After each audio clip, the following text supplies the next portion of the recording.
भाई जिस तरीके से मेरा पेपर लीक हो गया था, ऐसे ही इस बारी तुम्हारा वोट लीक हो गया। अब तुम नहीं जीत पाओगे।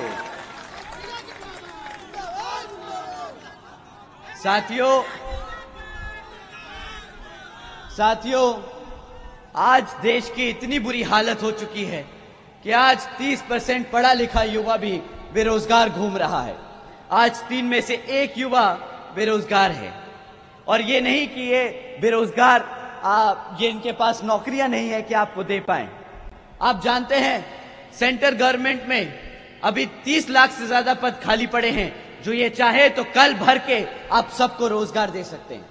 परंतु साथियों, इन लोगों की नीयत नहीं है। ये लोग चाहते नहीं है कि आपको रोजगार मिल जाए, क्योंकि अगर आपको रोजगार मिल गया तो आप अपने संवैधानिक हक के आधार पर आरक्षण के लिए भी मांग कर सकते हैं। साथियों, 2016 से नौकरी नहीं दी है मेरे भाई, 2014 से किसी को भी नौकरी नहीं मिली है।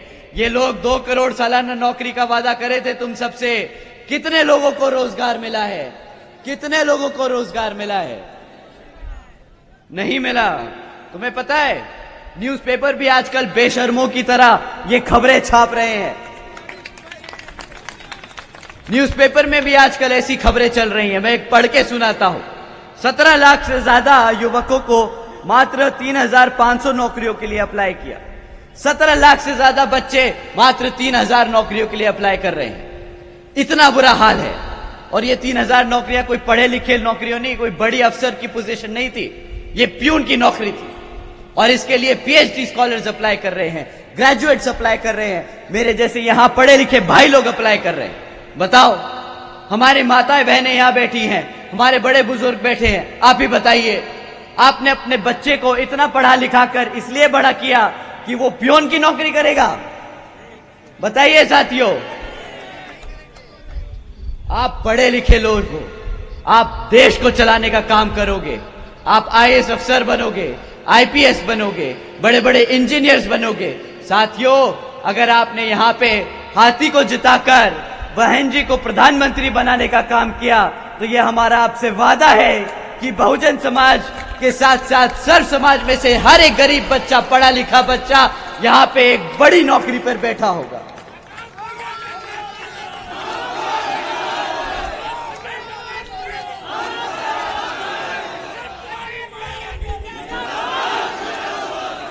परंतु साथियों, अगर आदरणीय प्रधानमंत्री जी की बात माने तो वो रोजगार नहीं दे पाए, सरकारी नौकरी नहीं दे पाए, प्राइवेट सेक्टर में रोजगार नहीं दिला पाए, तो वो पलट के क्या बोलते हैं हमारे युवा साथियों से कि भाई पकोड़े तलने को भी तो रोजगार कहते हैं। मुझे माफ करना, बोलते वक्त भी शर्म आ रही है। पकोड़े तलने को भी अगर रोजगार कहते हैं, तो अगर ये गलती से सत्ता में दोबारा आ गए तो कटोरा थमा के बोलेंगे भीख मांगने को भी रोजगार कहते हैं।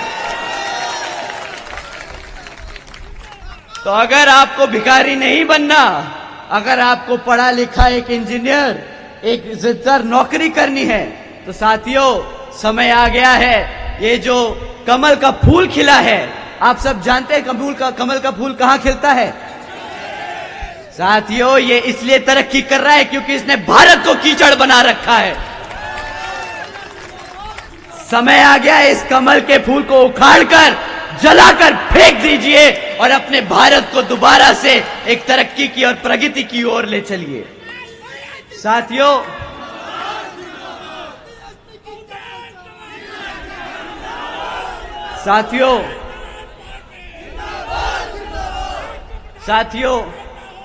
जब हमारे युवाओं को रोजगार नहीं दे पाए ये कमल के फूल वाले, जब हमारे बच्चों को शिक्षा नहीं दे पाए, तो ये आप लोगों का ध्यान भटकाने के लिए क्या कहते हैं कि भाई हम आपको मुफ्त में राशन दे देंगे।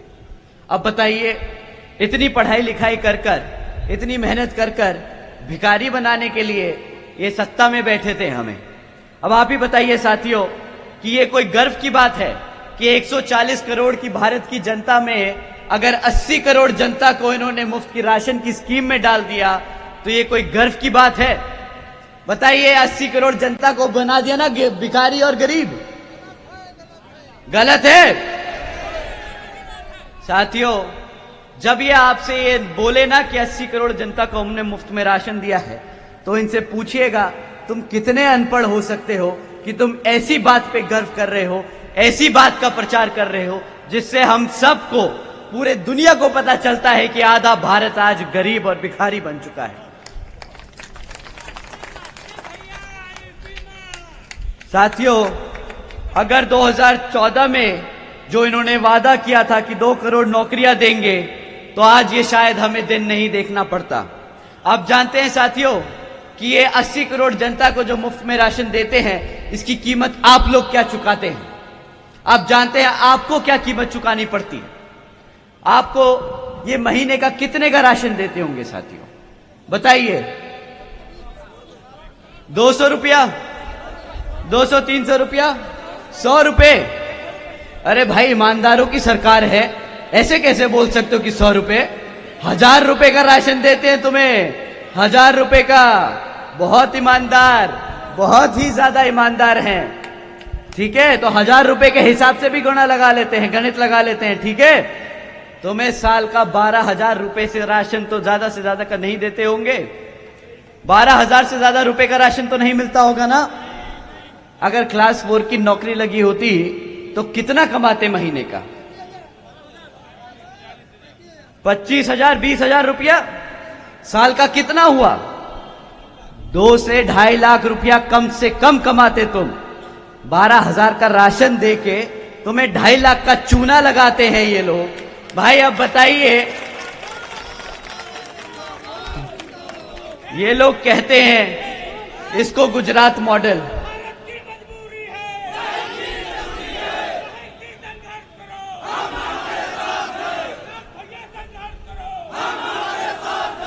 साथियों, 12,000 देके 2.5 लाख चूना लगाना शायद गुजराती मॉडल होगा। हमें ये गुजराती मॉडल नहीं रचता, हमारी यूपी की जनता को नहीं चाहिए ये गुजराती मॉडल। मेरे भाई, किसको चाहिए ऐसा ये मॉडल? बताइए यहां पे। नहीं चाहिए? 2.5 लाख की नौकरी चाहिए ना? तो हाथी पे बटन दबाओ, हाँ करना बंद करो, हाथी पे बटन दबाओ और बहन जी को प्रधानमंत्री बनाने का काम करो साथियों।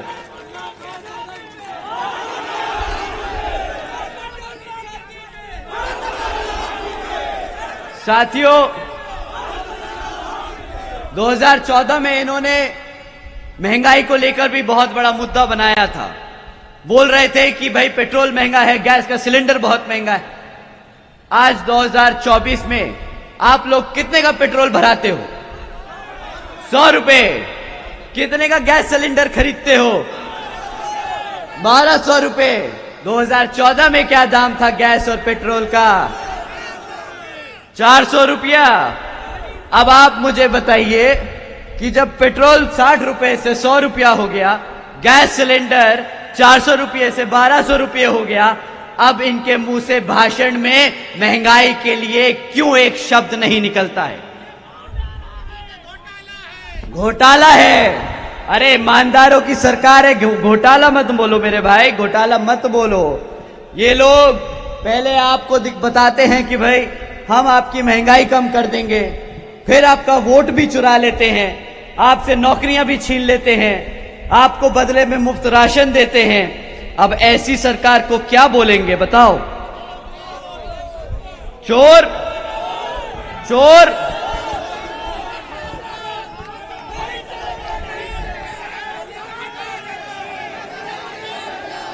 साथियों, ये एक नंबर के धोखेबाज है, धोखेबाज। चूना लगाना बखूबी जानते हैं, आंखों में धूल झोंकना बखूबी जानते हैं। इनकी बातों में नहीं आना, इनकी एक भी शब्द आपको मानने की जरूरत नहीं है। अगर ये आपसे बोले कि भाई 5 साल और दे दो, इन्होंने क्या बोला था कि मुझे सिर्फ 60 महीने चाहिए, 60 महीने चाहिए, मैं काला धन ले आऊंगा नोटबंदी के बाद। आज 10 साल बाद भी सारे नोट आपके बदल दिए, सारा धन घूम गया, पर कितने लोग हैं जिनका काला धन पकड़ा गया? कितने लोग जेल में गए? अब आप ही बता दीजिए। कोई नहीं गया। पता है क्यों नहीं गया? क्योंकि तुम्हारा नोट जो बदल रहा था वही साला लेके बैठा था, सारे के सारे नए लोग। साथियों, कुछ दिन पहले एक बहुत बड़े भाजपा के नेताजी ने हमें बोला कि भाई तुम यूपी की बीजेपी की सरकार को बुलडोजर की सरकार बोलकर बदनाम कर रहे हो। यूपी में बीजेपी की सरकार ने जनता के लिए इतने सारे काम किए, तुम अगर अपनी आंखें खोल के देखोगे तो तुम्हें पता चलेगा कि यहां पर कितनी तरक्की करी है यूपी ने। यूपी की सरकार तरक्की की सरकार है। उन्होंने ऐसी हमें सलाह दी तो हमने उनकी सलाह मानी। वो बड़े नेता हैं, प्रधानमंत्री के पद पे बैठते हैं, तो उनका कहवा क्यों नहीं मानेंगे हम? तो हमने समझा ठीक है भाई, अगर बीजेपी के नेता ये चाहते हैं कि उत्तर प्रदेश की सरकार बुलडोजर की सरकार नहीं है और हम उसको बुलडोजर की सरकार ना कहे और हम अपनी आंखें खोल के देखें कि यहां यूपी में कितनी तरक्की हुई है, तो हमने वही किया। अब यूपी की तरक्की हम आपके बीच में रख रहे हैं। साथियों, यूपी आज हर रोज यूपी में हर रोज एक किसान आत्महत्या करता है। यह है यूपी की तरक्की। यूपी में 40% 5 साल से कम उम्र के बच्चे कुपोषण के शिकार हैं। यह है यूपी की तरक्की। यूपी में बच्चों के खिलाफ जो शोषण के केसेस सबसे ज्यादा हैं पूरे देश में, यह है भाजपा की सरकार की यूपी की तरक्की। साथियों, यूपी में हमारी बहन बेटियों के खिलाफ देश में सबसे ज्यादा केस दर्ज किए जा रहे हैं अपराध के, यह है यूपी की तरक्की।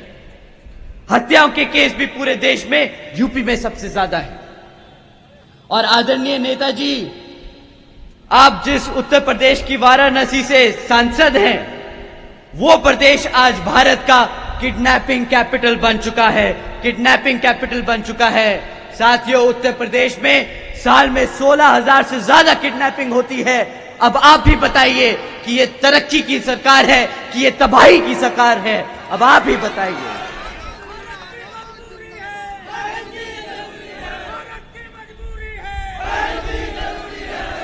साथियों,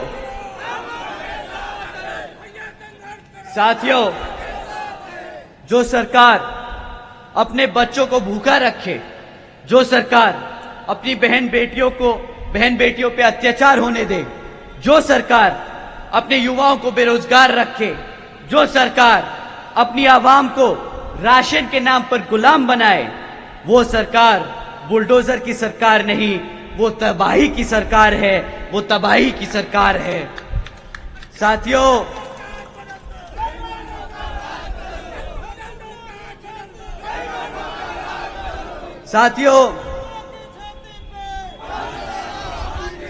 साथियों, जिस तरीके से बीजेपी की सरकार चल रही है ना, वो दिन दूर नहीं जब पूरा देश नहीं, पूरी दुनिया इनकी तुलना तालिबान की सरकार से करने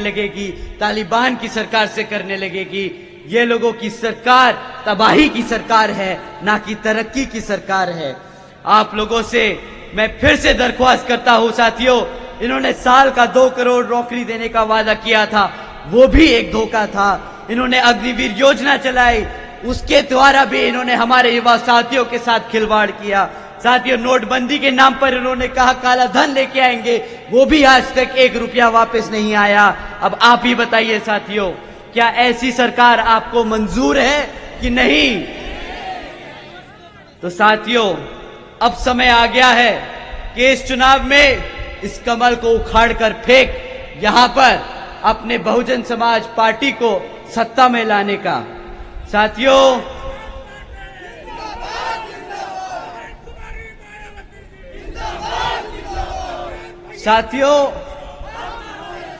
इसी तरह समाजवादी पार्टी भी आप लोगों के बीच में आकर आप लोगों से वोट मांगने का काम करेगी। बट साथियों, जिस पार्टी को एक पर्टिकुलर समाज ने, चलिए बोल ही देता हूं साथियों, जब 2022 का इलेक्शन था तो हमारे मुसलमान भाइयों ने और बहनों ने इस समाजवादी पार्टी को एक तरफा वोट डाला कि नहीं डाला, बताइए। परंतु साथियों, जिस समाज ने इनको एक तरफा वोट डाला, आज उसी समाज पर जब अत्याचार होता है तो उनके खिलाफ इनके मुंह से एक चू नहीं निकलती है। अब यह भी सच है कि नहीं, आप ही बता दीजिए साथियों। परंतु जब रिजर्वेशन इन प्रमोशन के खिलाफ राज्यसभा में, जब रिजर्वेशन इन प्रमोशन का बिल राज्यसभा में प्रस्तुत किया जाता है तो इसके खिलाफ ये लोगों के हाथ और जुबान सबसे तेज चलती है और ये उस बिल को फाड़ने का सबसे पहले काम करते हैं। साथियों, अब आप ही बताइए, क्या ऐसी पार्टी को सत्ता में रहने का अधिकार है कि नहीं? साथियों, चोर हैं चोर है।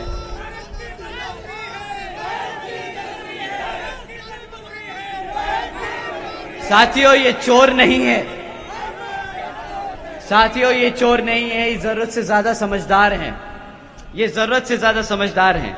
साथियों, जो अपने समाज के नाम पर सिर्फ अपने परिवार को चुनाव लड़ाए, उससे पूछना चाहिए कि भाई क्या पूरे यादव समाज में आपको आपके परिवार के अलावा कोई भी काबिल आदमी नहीं मिला जो चुनाव लड़के पार्लियामेंट जा सके? अब आप बताइए साथियों, क्या ऐसा होता है, कोई ऐसी होती है कोई राजनीतिक पार्टी जो सिर्फ अपने परिवार को लड़ाए? नहीं ना साथियों। तो अब मैं आप लोगों से दरख्वास्त करूंगा कि हमारे यादव समाज के भाई बहनों से भी दरख्वास्त करूंगा कि साथियों, ये पार्टी, अगर आप लोग इनको भी वोट डालेंगे तो आप अपने समाज से गद्दारी कर रहे होंगे। ये आपका प्रतिनिधित्व नहीं कर सकते, ये आपके हकों के लिए नहीं लड़ सकते। ये बहुत ही ज्यादा सेल्फिश, अंग्रेजी में कहूंगा सेल्फिश लोग हैं। साथियों,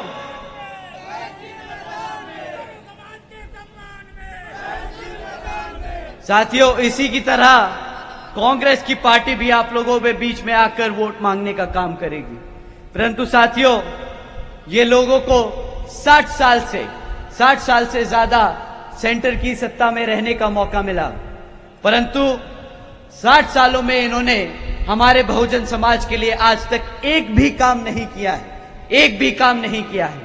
पर अब जब इनका अस्तित्व खतरे में है तो ये लोग बोलते हैं कि हम हमारे सभी SC, ST, OBC व पिछड़े समाज को आरक्षण देने की पूरी कोशिश करेंगे। साथियों, आपको बस इनसे एक ही सवाल पूछना है कि भाई तुम जो भी वादे कर रहे हो, तुम पहले वो वादे जहां पे तुम्हारे राज्य की सरकार चल रही है वहां पूरे करो, फिर यहां पे आना और फिर उत्तर प्रदेश में हमारे बहुजन